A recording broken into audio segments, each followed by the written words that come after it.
4G school के online तर्ज तालीम में आप तमाम का इस्तकबाल है। 8वीं जमात उर्दू बाल भारती। आज की इस वीडियो में हम सबक नंबर 9 फ़कीर के सवाल जवाब हल करने वाले हैं। तो चलिए जल्दी से हमारे चैनल को सब्सक्राइब कर दीजिए और इस वीडियो को लाइक ज़रूर करें ताकि ये सारे बच्चों तक पहुंच सके। हमारे नए चैनल SGLT को भी ज़रूर सब्सक्राइब करें ताकि आपको उसमें भी बच्चों की सरगर्मियों के वीडियोस आसानी से देखने को मिले। सबक नंबर 9 फ़कीर अजीम बेग चुगताई इसके मुसन्निफ हैं। पहला सवाल देखते हैं। सबक का बगौर मुताला करके झेल की सरगर्मियों को मुकम्मल कीजिए। माई तेरे बेटा होवे, ये सदा लगाने वाले फ़कीर का हुलिया बयान करने के लिए खाके में मुनासिब लफ्ज़ लिखिए। सदा लगाने वाले फ़कीर का हुलिया बयान करने वाले अल्फाज यहाँ पर आपको लिखना है। फाखा ज़दा यानी वो भूखा था, ज़ईफुल उम्र यानी उम्र में बड़ा, चीथड़े लगाए, बेकसी और बेबसी की जिंदा तस्वीर। फाटक में दाखिल होने वाले फ़कीर से मुतालिक खाके में ऐसे अल्फाज लिखिए कि फ़कीर का हुलिया समझ में आ जाए। फाटक में जो फ़कीर आया था हमें उसका हुलिया इस खाके में बयान करना है। फाटक में दाखिल होने वाला फ़कीर, हाथ में मोटा सा फ़कीराना डंडा, गले में माला, गले में झोली, फ़कीराना लिबास, तहमत बांधे हुए, हाथ में चिमटा। एक जुमले में जवाब लिखिए। सवाल नंबर 1 है, सदा लगाने वाला फ़कीर कैसा नजर आ रहा था? जवाब, सदा लगाने वाला फ़कीर बेकसी और बेबसी की जिंदा तस्वीर नजर आ रहा था। नंबर 2, खानम ने फ़कीर को नाश्ते के लिए कौन कौन सी चीज़ें भेजी? जवाब, खानम ने फ़कीर को नाश्ते के लिए चाय और कुछ तोस भेजे। सवाल नंबर 3, मुसन्निफ ने नाश्ता करने वाले फ़कीर से क्या कहा? जवाब, मुसन्निफ ने नाश्ता करने वाले फ़कीर से नौकरी करने को कहा। सवाल नंबर 4, मुस्तंदा फ़कीर नौकरी क्यों नहीं करना चाहता था? जवाब, मुस्तंदा फ़कीर अपने पैदाइशी हक़ से दस्तबरदारी नहीं चाहता था। सवाल नंबर 5, मुस्तंदे फ़कीर ने अपने घर का माहाना खर्च कितना बताया? जवाब, मुस्तंदे फ़कीर ने अपने घर का माहाना खर्च 30 रुपये बताया। सवाल नंबर 6 है, मुसन्निफ ने फ़कीर को क्या सज़ा दी? जवाब, मुसन्निफ ने फ़कीर को 50 दफ़ा कान पकड़कर उठने बैठने की सज़ा दी। अगला सवाल देखते हैं, मुख्तसर जवाब लिखिए। पहला सवाल है, नाश्ता करते हुए फ़कीर को देखकर मुसन्निफ की जान क्यों सुलग कर रह गई? जवाब, नाश्ता करते हुए फ़कीर को देखकर मुसन्निफ की जान सुलग गई क्योंकि उसका हुलिया फ़कीरों जैसा नहीं था। ये मुस्तंदा फ़कीर सिर्फ एक सीना खुली हुई फ़कीरों वाली कफनी पहने था और ऐसा मालूम होता था कि सुबह की सर्द हवा से लुत्फ उठा रहा है। सीना बालिश्त भर ऊंचा, दाढ़ी मुंडी हुई, कल्ले चढ़े हुए, ये रंग देखकर मुसन्निफ की जान सुलग कर रह गई। नंबर 2 सवाल है, मुस्तंदे फ़कीर के रोज़ाना के मामूलात क्या थे? जवाब, मुस्तंदा फ़कीर 500 बैठकें रोज़ लगाता था। वो रोज़ाना 2 सेर दूध पीता था। वो दोपहर के खिलोले का सख्त आदी था। अगला सवाल देखते हैं। सवाल नंबर 3, मुस्तंदा फ़कीर किस शर्त पर फ़कीरी छोड़ने के लिए तैयार था? जवाब, मुस्तंदे फ़कीर ने उसरत की शिकायत करते हुए अपने घर का माहाना खर्च 30 रुपया बताया और ख़ायल होकर कहा कि अगर कम व बेशी किसी रोज़गार में इतनी कमाई हो जाए कि तंग तुर्शी से भी घर का खर्च जाए तो फ़कीरी छोड़ने को तैयार हूँ। अगला सवाल देखते हैं हम, मुफस्सल जवाब लिखिए।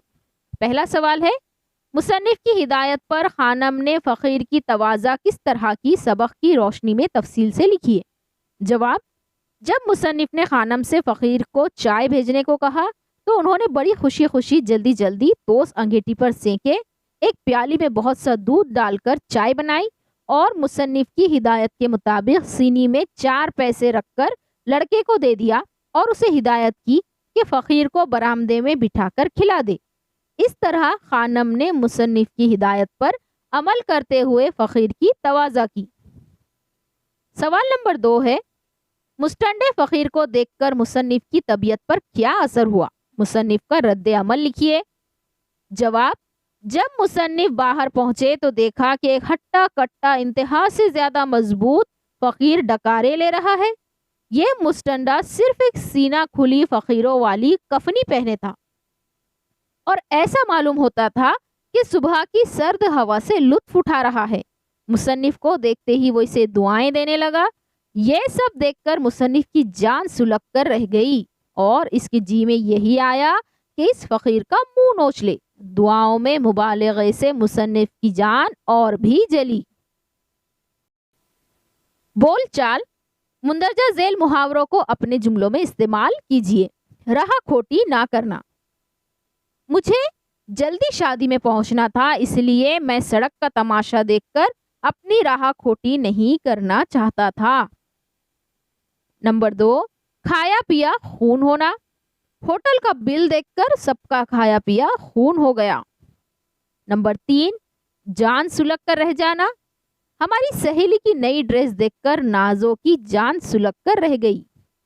नंबर 4, आड़े हाथों लेना, चोर को पकड़ते ही पुलिस ने उसे आड़े हाथों लिया। नंबर 5, शीशो पंच में होना, वालिद साहब के डांटने पर फिरोज शीशो पंच में था कि वो सैर को जाए या नहीं। नंबर 6, इधर की दुनिया उधर हो जाना, चाहे दुनिया इधर की उधर हो जाए मगर वो सुबह उठने का नाम नहीं लेती थी। आइए करके देखें। बेकसी और बेबसी की जिंदा तस्वीर फिक्रे में खत कशीदा की तरह बे साबिक़ा लगाकर 4 नए मुरक्कब अल्फाज बनाइए। पहला है बेशरम, दूसरा है बेअसर, तीसरा बेहया और चौथा बेरहम। इसके अलावा भी आप कुछ अल्फाज बना सकते हैं जैसे बेलगाम, बेमतलब वगैरह। सही मुतबादिल का इंतखाब करके जुमले मुकम्मल कीजिए। नंबर 1, खानम ने डैश का नाम सुनकर जल्दी जल्दी तोसों को अंगेठी पर सेका। आपको यहाँ पर कुछ मुतबादिल यानी ऑप्शंस दिए हुए हैं, दोस्त, फकीर या साईं जी। सही जवाब है फकीर। नंबर 2, ये मुस्टंडा सिर्फ एक सीना खुली डैश वाली कफनी पहने था। पहलवानों, चितड़ों या फकीरों? तो इसका जवाब होगा फकीरों वाली। नंबर 3, मैंने 2 लफ्जों में फकीर की डैश बयान की। ऑप्शंस हैं सितम आराई, कहानी या रुदात। सही जवाब होगा सितम आराई। सवाल नंबर 4 है इसी में, खैर से खुद हजरत 2 सेर दूर डैश नोश करते हैं, तन्हा, रोजाना या यौमिया? रोजाना को यहाँ पर यौमिया कहा गया है जो कि सही जवाब है। नंबर 5 है, फकीर ने गुस्से के डैश मेरी आंखों में देखे, शोले, अंगारे या डोरे? सही जवाब है शोले। हम दोनों दोस्त फकीरों को डैश कहने में मशगूल हुए, उल्टा सीधा, बुरा भला या सुस्त? तो इसका सही जवाब होगा बुरा भला। आइए चलते हैं अगले सवाल की जानिब। दर्ज झेल जुमलों में मुनासिब अलामत औकाफ लगाइए। पहला है, फकीर साहब इसके जवाब में बोले और घर वालों को जहर दे दूं। यहाँ पर आपको एराब लगाना है, अलामत औकाफ लगाना है। जैसे कि बोले के बाद आपको कॉमा दिख रहा है और तनवीन दिख रही है, इसी के साथ सवालिया निशान भी आएगा। नंबर 2 है, 3 सेर, भाई 3 सेर का खर्च कैसा? यहाँ पर भी एक फिजाइया निशान है, तनवीन है और एक सवालिया निशान लगाना है। नंबर 3, बस बस अब जाओ, मैंने तो 50 दफा कहा था, ज्यादा क्यों की? यहाँ पर भी देखिए बस बस है, इसके बाद आपको इस तरह से यहाँ पर वक्फा लगाना है, सवालिया निशान भी है और फुजाइया निशान भी है। अब जाओ के बाद कॉमा है और इसी के साथ साथ तनवीन भी यहाँ पर मौजूद है। जोरे खलम, गदागरी एक समाजी लानत, इस उन्वान पर 10 सत्रों का मजमून लिखिए। फकीरी करने को या भीख मांगने को गदागरी कहा जाता है।